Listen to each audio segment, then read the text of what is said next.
hello. Good morning, Singapore. Good morning, Malaysia. We're both from new places today. Exactly. I'm in a corner that I won't usually hide, but this is kind of a fun experience, right? Really fun. Testing resilience. So, Sham, how are Yeah, you? I'm fine. I'm feeling better. I've got my new background. You see, new background. Nice, nice. And you've got a new background as well, Yeah. for different reasons. Yeah, it's interesting. So we did something special today because we have a special guest today as well. It is, yeah. So maybe that's Every week why. we have a special guest, but this Yeah, but one is okay. Have to say is special. yeah, I know. I'll be giving away too much if I were to say the actual word. So never mind. I will. We Exactly. will. Yeah, So let's put everybody out of their misery and tell them a little bit about Lawrence, who's going to join us in a short while, right? But before he does, let me. I was going through his LinkedIn profile, and he's got an amazing wealth of experience in publishing, right?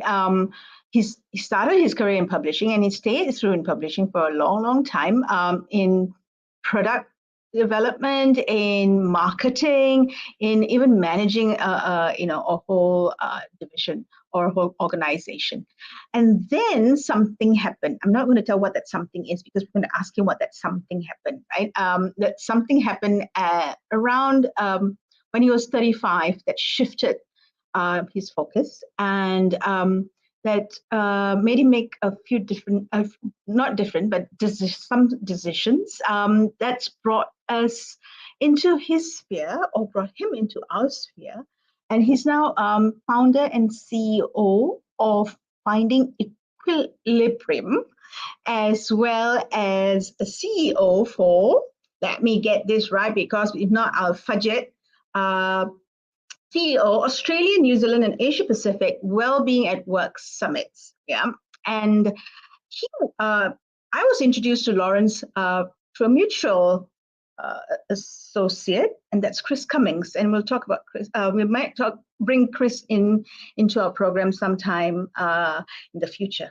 But for today, we have Lawrence Mitchell, founder and CEO, Finding Equilibrium. Let's bring him on. Yep. Let's bring him in. Hello, good morning. Good Morning, morning, Lawrence. Lawrence. How are you? Yeah, no, I'm very well. Thank you very much for that introduction. Yes, you forget how much you've actually done in your life. It's funny hearing that sort of read out. So thank you very much for that. You're most welcome. You're most welcome. So we're going to start with the something happened. Something happened. Tell us a little bit about what that something happened. That Sure. happened So when you. what happened?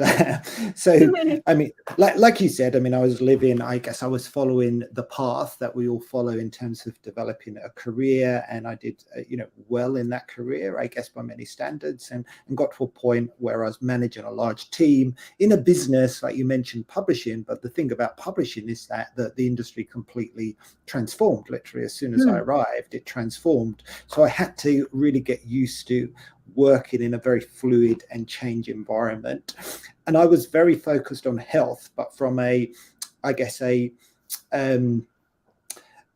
more of a mainstream way, in the sense that I was really pushing my body to a limit. I was running, I was doing all kinds of things, and I almost thought I was like a super person. And then there's something that happened was a bit of a wake-up call. I was running one day. I'd been to China actually for a 2-day event, and I literally went to China, came back to the UK, was out running, and I got I just felt really weird, and I passed out. And to cut a very long story short, I found myself in the A&E, and I stayed for the whole weekend because I had an irregular heart rhythm. It had a happy ending. I got out of the hospital. There was no heart problems, but that something actually made me aware of my own vulnerability, my physical vulnerability. And even though I had done a lot of good things to support my physical health, I hadn't I hadn't been managing my stress levels, and I was coping with a lot of stress. You know, when you're leading a big team in an environment that is constantly changing, then everybody's problem is your problem. And unless you're able to really support yourself as a leader, you can't be there. You can't hold the space for other people. And it made me realize that. And it brought me into this whole world of well-being where I, you know, went really deep to really understand, because I had gaps in my knowledge. And that really helped me understand the interconnection between the mind and the body and our emotions, and how important that is. And I think the funny thing is that you're not taught these things when you're growing up. You feel you should be, but that really kind of helped me to develop my knowledge. So I remained in that role. But whilst I was doing that role, I trained to be a health coach, and to develop the knowledge initially just to support myself, because I thought if I'm going to have a career in an environment which is constantly changing and be the best leader I can be, then I have to be able to support myself. And I noticed that as people got promoted in the organization I was working at, they visibly looked iller and older. And I thought, I really do not want that to happen to me. But why should I leave the job and focus? Because it always felt like this black and white. You know, if you work in a busy environment and you move up the career ladder, then the cost should be your health. And to me, that didn't make sense, because I wanted both. I wanted this balanced world. And that's where finding equilibrium came from. It's about finding balance between the different aspects of your life. And when things are out of balance, if we're too focused, for example, on making money and the cost is our health, then the payback comes down the line. It always comes back to finding the equilibrium. It's a cost. It's almost like a cost. Not almost. It is, isn't it? A cost benefit kind of pros cons, cost benefit decision that you kind of have to make in your head. As I listen to your story and you know that something happened, right? It's like almost like something to shift, something to shift significantly, change trajectory of how I see my life. It's almost as if we need something bad to experience, to go through, and then we go, you know, stupid me, silly me, and then I make the shift. And I see it as almost as a recurring theme when we talk to people who make certain decisions in their lives. And some people, you know, they know that they're struggling internally. They know they've got this, but you know, until that trigger happens, they don't make that decision. So where am I going with this? So we're having silent struggles, and women tend, I mean, if you're taking it from a gender perspective, some of our struggles tend to be more visible. So when you're pregnant, for example, and you're walking around with this big, huge bump, you know, everybody knows it's, you know it because you see it every day, right? Everyone else knows it because they're dealing with it every day as well. For the men, some of these struggles are not so visible, either to themselves or to others. In today's world, from your work, what are some of the silent struggles you think men experience, and they're not able to perhaps talk about it or even acknowledge it to themselves? Yes. I think you touch on a really important point. And I guess in my own journey, what I've learned is that we all have physical well-being, mental well-being, emotional well-being, spiritual well-being, if we think ourselves in that holistic term. As a man, our culture, and we're all three of us have grown up in different cultures, but the culture that I grew up in, I grew up in the UK, I now live in Australia, and from a masculine point of view, you're encouraged to be strong. You're encouraged to almost hide your emotions because and this is certainly my experience. You're taught, whether directly or indirectly, that if you show emotions, you show weakness, and that is not associated with masculinity.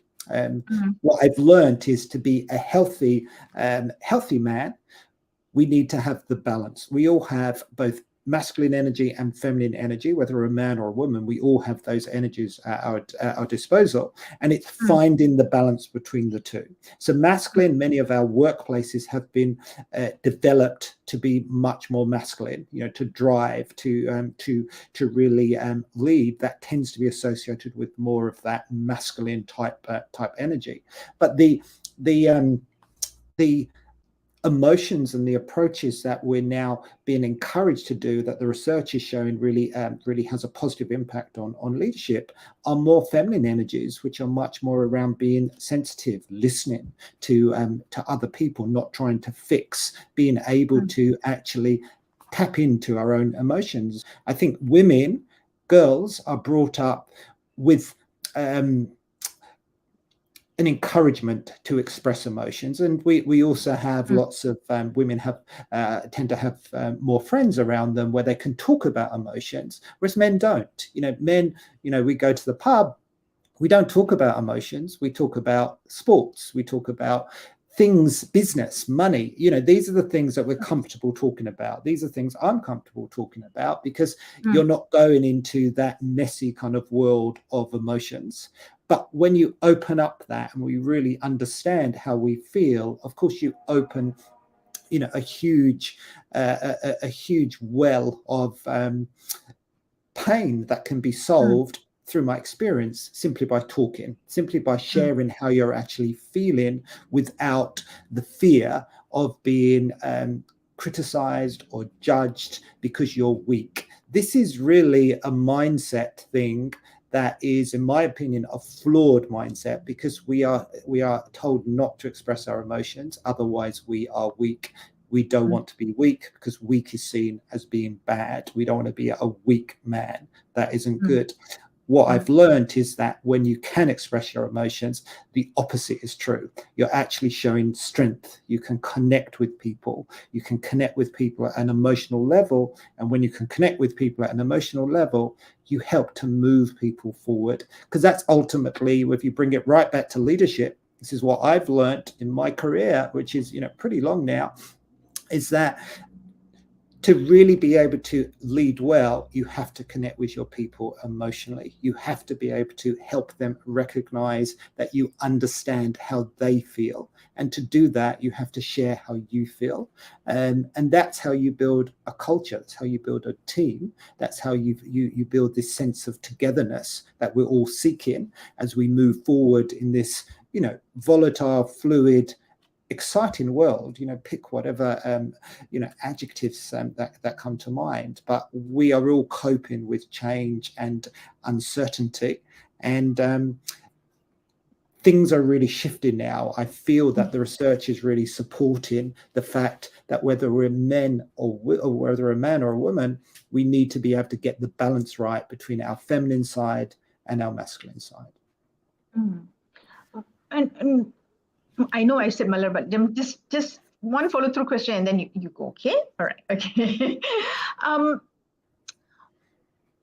So I'm the type that I like examples and story, in a short story. So if you could give me one example for yourself where you've shifted, where you yourself shifted, right? And you said, and what helped you shift, and maybe even an example of what you've seen happen with leaders, and how they've made the shift and why they made the shift, right? And we know what happens when they make the shift from the research and stuff like that. But I think people need to also listen, know that, hey, some of these triggers, I'm experiencing it myself, or I see these things myself. Yeah. No, I get it. So let me kind of share my own personal experience on this point. So when I was promoted and I became chief marketing officer for a division of a FTSE 20 company based in London. So it was a very big role and a big responsibility. And one of the benefits when you get those kinds of jobs is that you're given leadership coaches who really are there to support you. And that was a hugely beneficial experience for me, because it helped me understand myself in a completely different way. You have lots of different tools that help you understand personality tests, but also you get a lot of 360 feedback. And when I first got the 360 feedback, I'll be honest, I was terrified. It was like, I don't want to hear this. I'm sure they're all going to say terrible things, and I don't want to tap into that. It's like ignorance is bliss, if you like. But it was, now I talk about the gift of feedback, and because that's exactly what it was. It really helped me understand my strengths as other people perceived it, and also my, I don't like the word weaknesses, but I'll call them less strengths. So it helped me understand myself better, which meant it could help me develop my skills. But from an emotional point of view, I was also in that session, I was made aware of the language I used. And I used to talk a lot about I feel. I would say I feel, because I'm a naturally more sensitive type of person, I would say. And the coach said, Lawrence, you use the words I feel. At the boardroom level, I think you should change that to I think. So this was 12 years ago, and I think the world has changed. But that kind of made me feel, okay, if I want to be successful in this world of business, then I need to stop showing my sensitive side and talk about I think. It's not that I feel, because emotions are too. So exactly what I said. So that kind of was the negative programming that came. So there's a lot of benefits in terms of self-awareness, but and I suppose because I did that job for almost 10 years, and I think, and it was really beneficial doing the role, because I was able to settle into the leadership role, but then start to evolve and make the role myself and change. And then I realized that because as I was studying well-being, I realized that this was flawed thinking, and therefore I needed to change. And we as a board needed to evolve. We needed to become more conscious, if you like, more compassionate, and these types of terms, because we were going through a lot of change, and there was a lot of coldness. And I think the moment that everything kind of shifted was in 2014, when the business had gone through this massive transformation, a huge transformation through the GFC. And then 2014, it had settled down, and it was back on the growth on the growth trajectory. And then we were in a board meeting, and for the first time, the HR director came in with a people strategy, and he said, "This is our people strategy," and he presented it.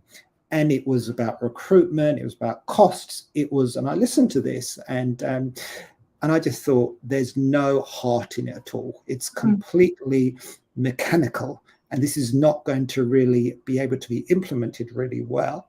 But that then, because by that point I trained to be a health coach, completely outside of my work, but that was a moment when the two worlds came together, and I took that knowledge, and we evolved that people strategy into something which really connected with the people, and it helped us all as leaders face up to the fact that we are emotional beings, and if we deny our emotions, then we're not going to be able to connect with other people. And we have to recognize that connection. And I think we all know this after the last couple of years with lockdowns and so on, that connection is a fundamental human need. And if we can't connect, then we feel we feel there's a gap, and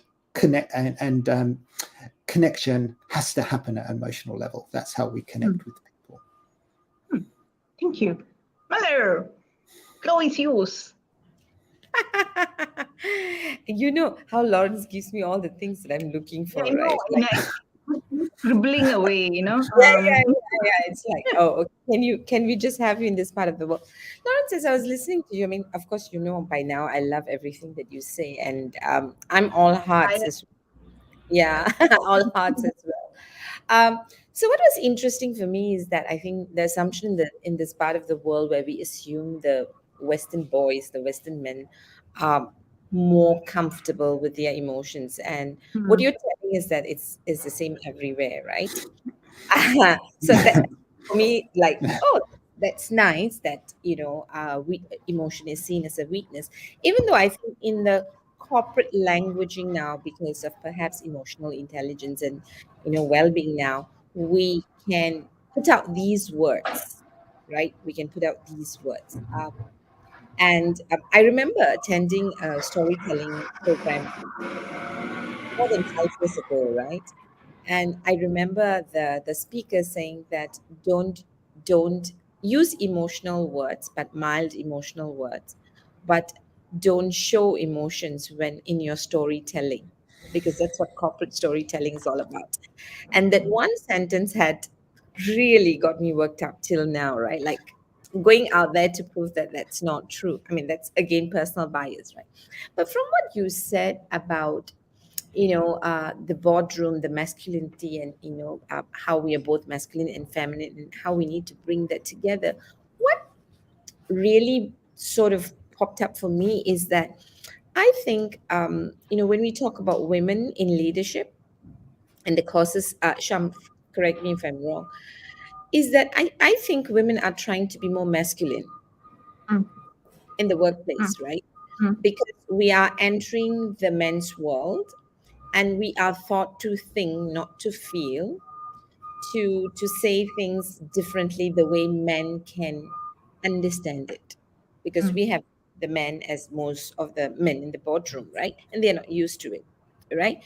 And so I'm just wondering how we're going to um miss the equilibrium in that sense, because you know I thought the idea is to bring both energies together, and that's the idea of diversity when we bring in women. But we bring in women and ask them to behave like men. And I would say that a lot of the training programs for women, leadership for women, tend to focus on how to feed the masculine decision makers. All right. Mm. Right. And so we are becoming more masculine if we are not careful. We're going to lose what we were brought in for, right? And then now what you are saying is that okay, are now in a world where more feminine energy is required because of the connections, because of the coaching. So if you look at the kind of skills that's required, they're not the type of skills that worked in the past, right? So we are now asking them, can you be more I would say human, like be more you, and know that it's okay for you to be you, right?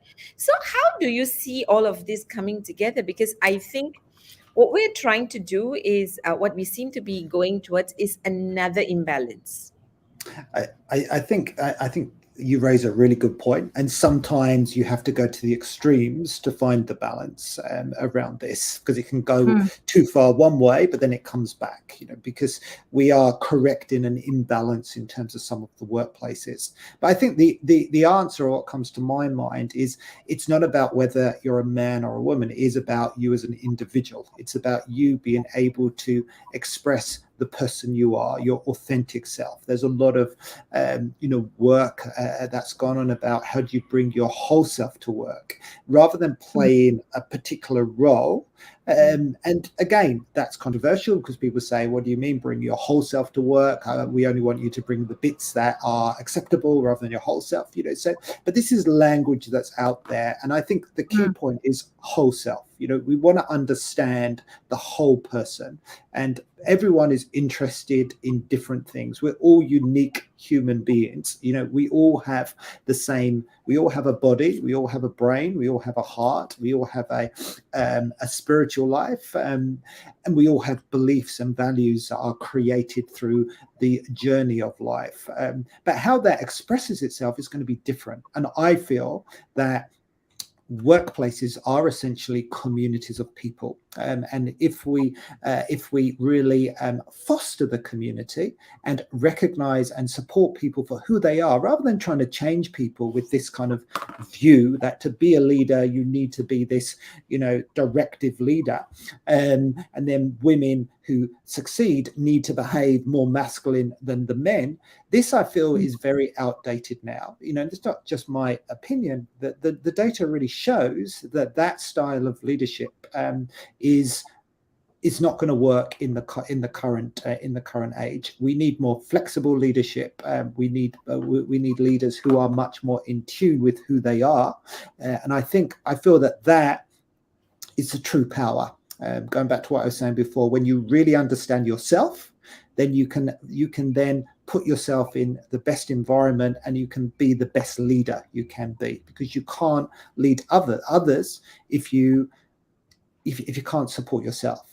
And really, that is the fundamental philosophy that underpins finding equilibrium. It's about understanding yourself and then creating a toolkit that can help you find the equilibrium when you need to. Because the rub with finding equilibrium is it's always a temporary state. Because like every day, things are going to come along. External things will happen. There'll be an angry customer. There'll be disappointments. There'll be losses, and that affects all of us every day. There'll also be lots of experiences of joy. But how we find that balance each and every day comes back to our own habits and routines. And if we've got habits and routines that really support ourselves, then of course we find equilibrium each day, no matter what's actually happened. But we have to recognize that things will push us out of balance, and that's life. And if we've got the toolkit, we can feel confident that we'll be able to find our way back to equilibrium as efficiently as we can. And equilibrium is true well-being, because that's where we operate from a position of strength. That's where we can respond to the crisis. We can respond to the angry customers. We can respond to the concerned staff, because we're in a position of strength. And that, for me, is fundamental. If we're not in that position of strength, we can't hold the space for other people. We can't, or to reframe that, we can, but we can't hold it as well. So that's why it's so important, critical for a well-being strategy in any organization, that the leadership teams have these tools, have the habits, have the routines that really support them, because they set the tone of the whole organization. In the work I do, if the leader is not in that kind of, is not ready, the whole organization is often not ready to really make that shift. The last thing I'll say is the most empowering part of everything is that if we know that routines and habits create our day, if we change our routines and change our habits, or elevate and upgrade them, then we change our experience that we have every day. We elevate our whole life. So it's very empowering, because it's something that we personally can control. And I feel there's so much that we feel dependent on others to be able to be well. We can bring it right back. We can own it, because we can say, I'm going to do these routines every day to support myself, so that I can show up in a much better state for my staff, my customers, all of my stakeholders. Nice. So I just loved the way you actually summed up almost everything in a very nice way, right? So what I heard you say, in the kind of maybe confusion that we may have about being masculine and feminine, is really, if we understood ourselves, we'll understand our energies. And it is in our understanding our energies, our talent and our strength lies, and that's the gift that we bring to the table in whatever roles that we play. And we can play it naturally. We can play in our own strength, and when we do that, we bring out the best versions of ourselves, our authentic versions.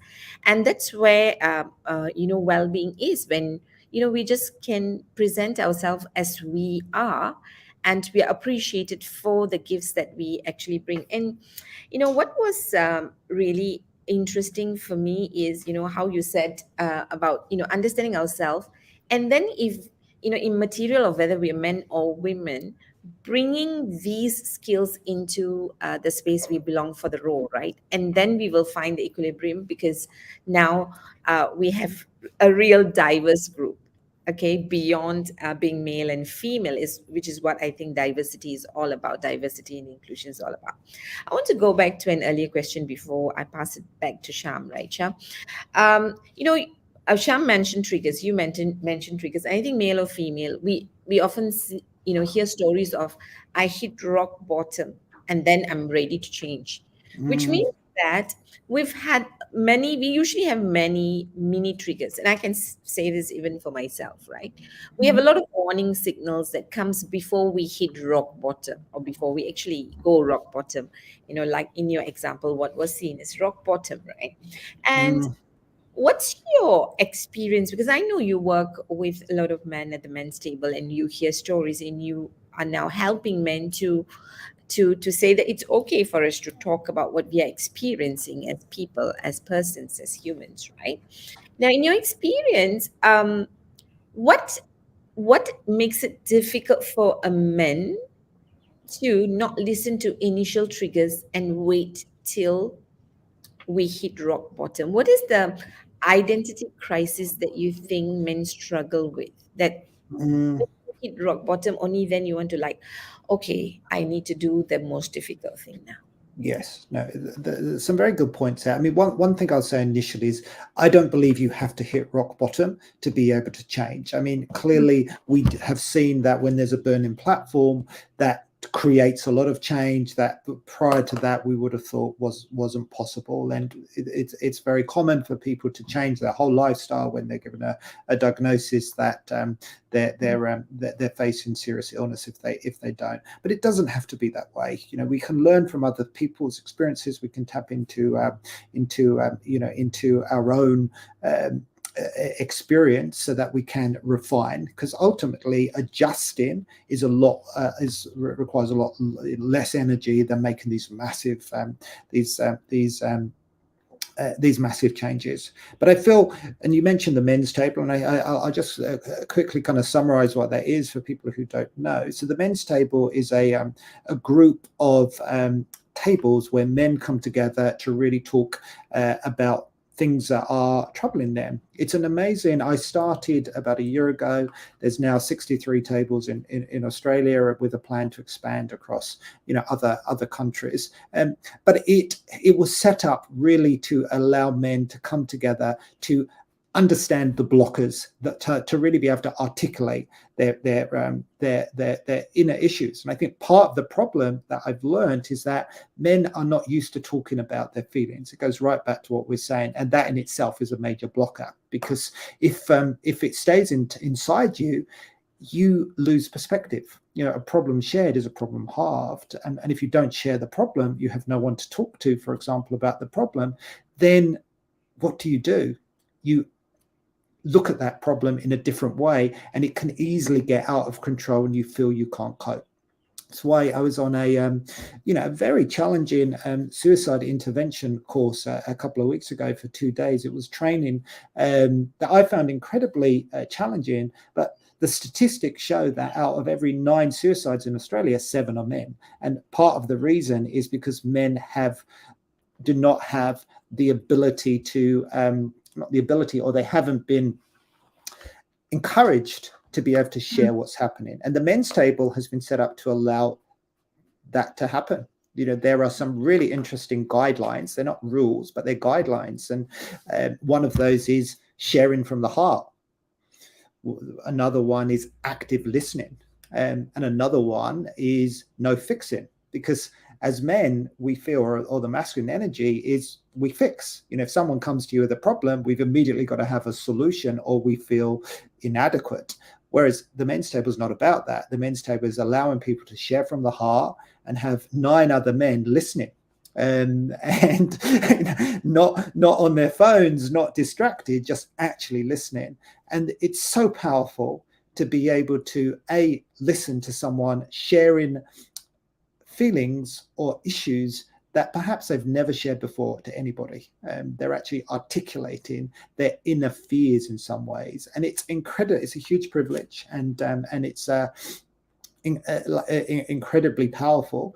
And then being able to share as well, and after time, you build confidence, you build trust. You can't share and be vulnerable in the way we are without trust in the group. If you haven't got trust there, and it's applicable in every group or community, if there's no trust, you're not going to be able to share.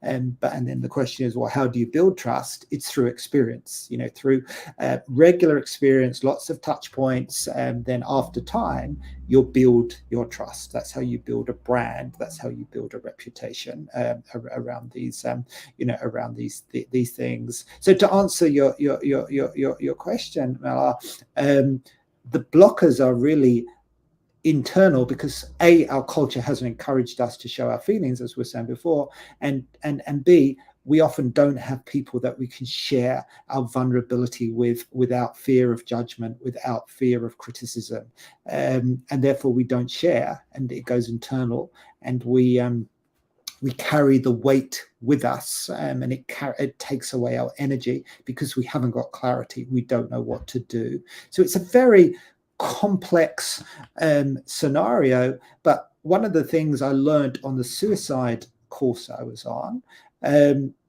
we looked at lots of case studies, and many of the case studies that showed people who had got to that point of feeling that they wanted out, where they'd been where it changed their mind at the very last moment, was because they had someone to talk to, or someone connected with them about something which brought them back and gave them a perspective on their own life, on their own self, that they'd lost. They'd got out of balance. They'd started to focus all on the things that they didn't have and not on the things that they did have.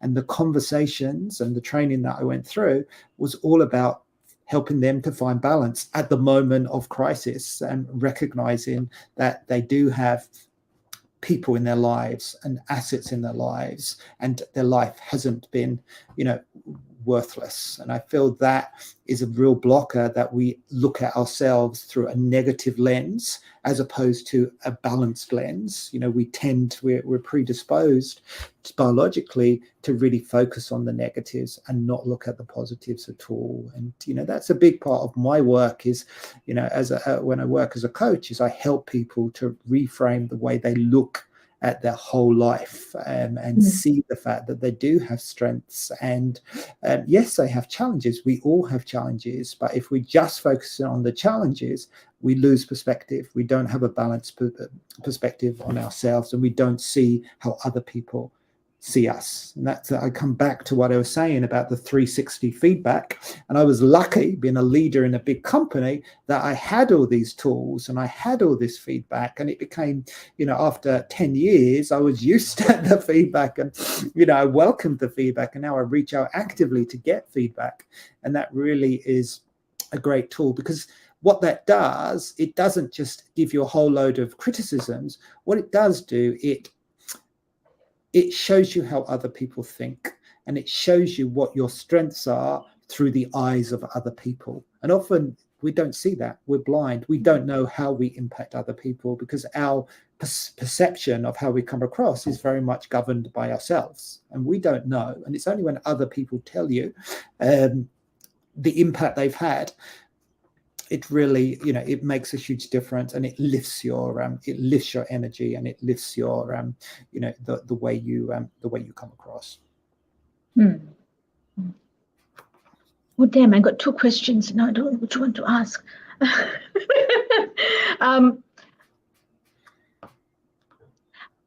When you said sometimes all you need is someone to talk to, and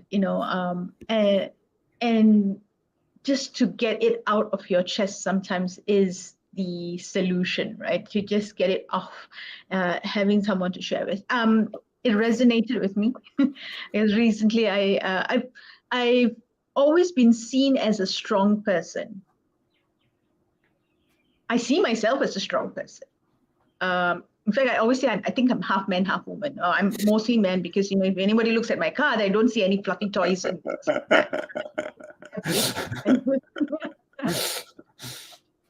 And recently I was grappling with something, and I finally realized after several weeks of, not sleeping well, it's like go speak to someone, for heaven's sakes. You just need to talk to someone.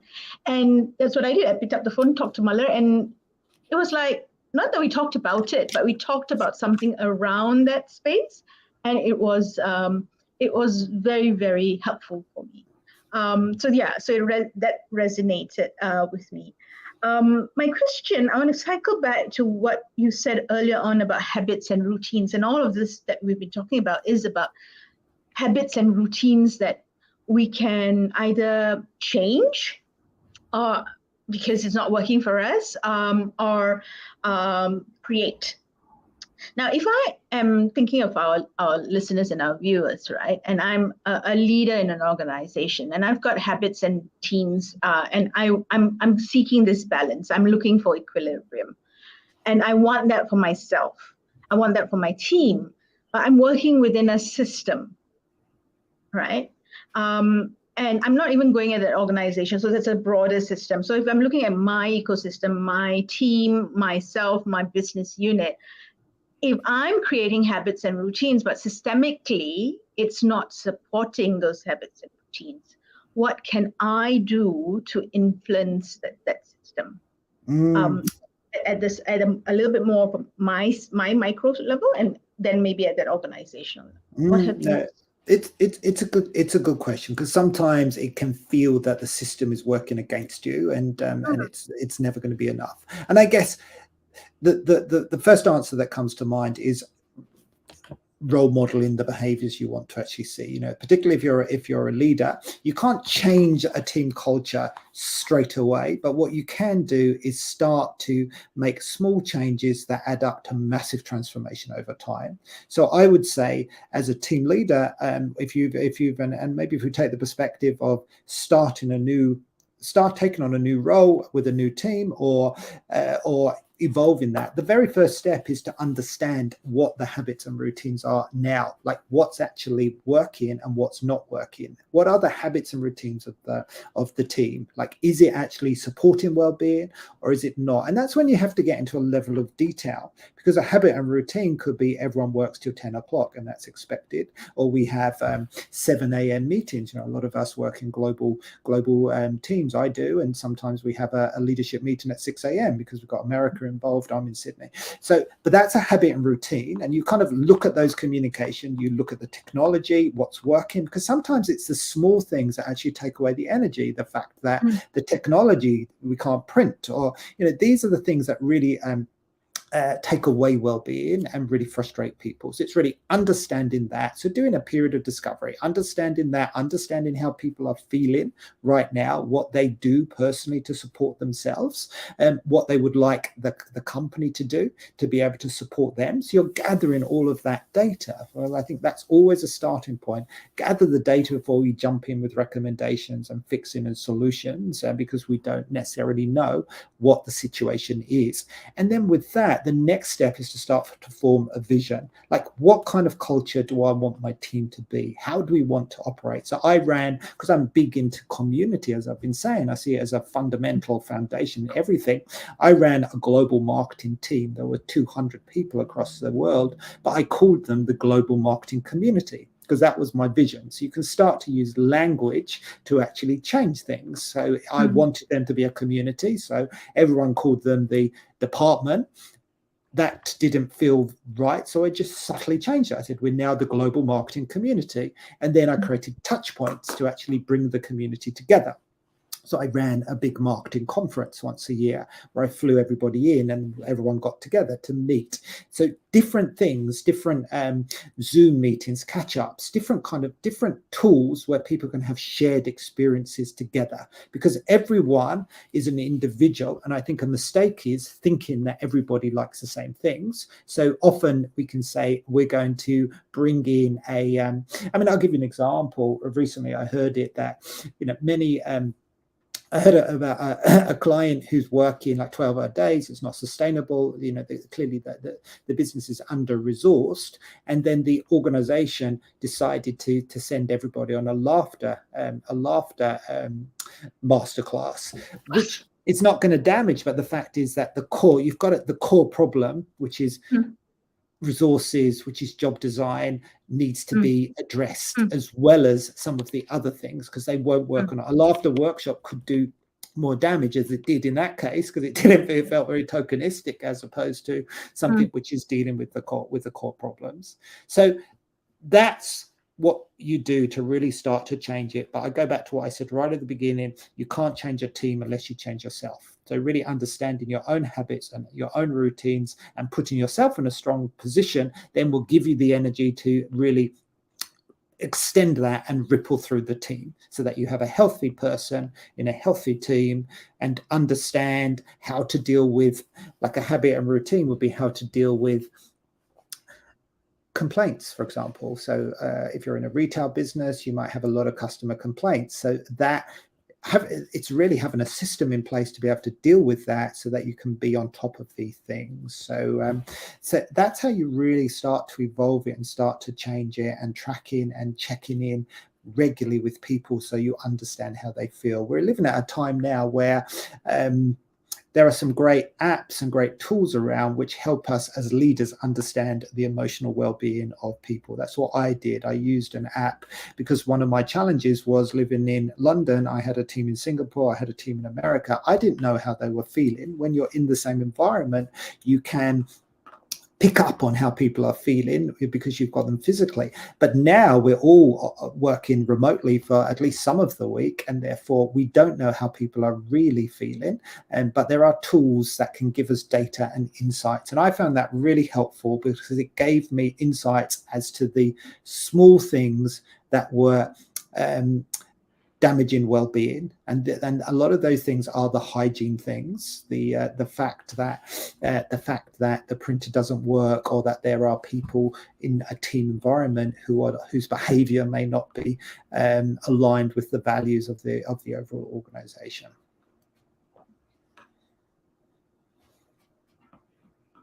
Well, I know you got 3,000 questions. We have to book Lawrence again for a private chat if he's still willing to chat with us. So after yeah, all this. yeah, yeah. Because I think what I loved about your approach, Lawrence, is that you started us off very well in helping us to think about what really is equilibrium, right? Bringing in the feminine and masculine energy that we all have, and for us to know how much of that makes us as authentically us, to be our whole self. I think we need to go into a personal development journey. I'm not sure whether I'm summarizing it well. What I'm taking back is that if we don't do that, we're going to have triggers, right?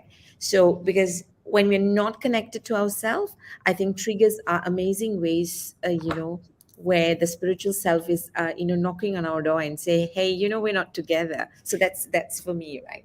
And how do you deal with those triggers? Because then if you deal with the initial triggers, it will then help us to probably change our habits, our routines, like what you say, right? And the question then is, am I willing to pause and make the change that is required, right, to elevate my well-being, my life, and bring them all together? Because if I don't, then I'm going to go off balance more frequently, and some of these off balance is going to throw me rock bottom, right? Absolutely, It absolutely. really where your off balance is, right? So, and if you wait until your practices need to really change, and it's hard change, and you're resisting that change, right? What's going to happen is when you fall hard, and and that's going to be a lot more difficult, right? So those are some things that I took back. And I also love the way you brought in being ourselves at the workplace, bringing our best self. And you very nicely transition us into leadership and leadership behaviors, and why as leaders we need to model the way. So if we truly believe in well-being, then we need to actually show up that way, right? And what are the changes that we need to make, right? And you're talking about small changes that will make accumulative big differences, in terms of setting up the culture, because leaders set the culture, right? And the choice of language that we use. And what was my so and you talk about reframing, because the words and the language that comes out of our mouth actually represents the deep beliefs that we hold, that we may not be aware of. And I think you brought that up. But my absolute favorite was the last example, where you gave the example of, going for a laughter. We call it laughter yoga in this part of the world, right? Because I think as organizations, as leaders, we are now doing patchwork, because we Mm. know we're not getting into the root of the problem, but we're just doing patchwork, which is going to tear in another part, and sometimes in a bigger way, in ways that we may not be able to, I wouldn't say save the organization, but may not be able to bring the best out of the individual or save the individual, right? Because people are Mm, burnt out. And I just loved that particular example, because in this part of the world, sometimes, a lot of times, the well-being programs are you going for a massage? Are you going for a spa? Can I teach you how to laugh? So basically, what we're doing is that we are putting out coping mechanisms for people. And the message I believe we're sending out is, you know what? Just cope until yes, you falter. absolutely. Yeah, So I just loved, where you moved it from the individual right up to the organization to leadership, and bringing, building the community that we want to build, and hopefully the organization and nation that we want to live with. So, thank you very much. I hope I've done some justice, in summarizing what you've said. It's a topic that was that's really, great. Yeah, yeah, that close to that our that heart. it was great. And maybe if I could just react very briefly, I guess what I'd love to leave people with is the fact that we all have choice, and one of the fundamental choices is how we react. So we don't have to, because we've talked about emotions, but one of the emotions is anger. And often, if we're feeling in an out of equilibrium way, of course, we react to the tiniest triggers in a very, aggressive or angry or, or unpleasant way, which then has a negative ripple effect on everybody else. But we have the choice in that moment. We don't have to react in that way. We can react in a different way. And I feel if we remember that is empowering, and that helps us move forward. And it's never too late to stay to start. We, as leaders, we can be very hard on ourselves, critical, and judge ourselves.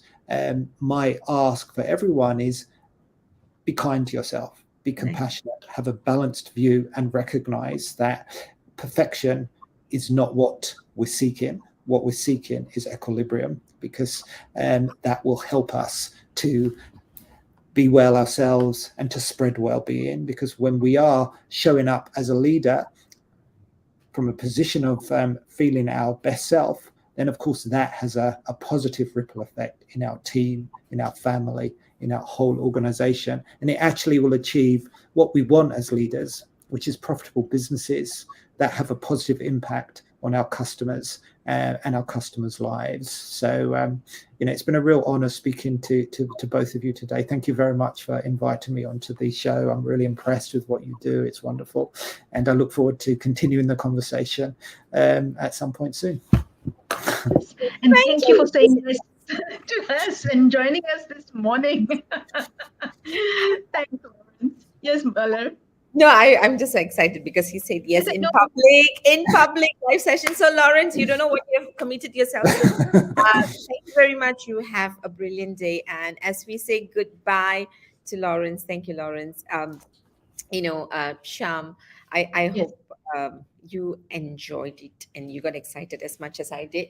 So, Sham, I think we need to sign off, all from new place. As you can see, I'm now seated, getting ready for my class that's going to start shortly. Yeah, and with that, thank you very much, everybody. Signing off. This is Malur from Hearts and Minds for now, And and this is Sham from Being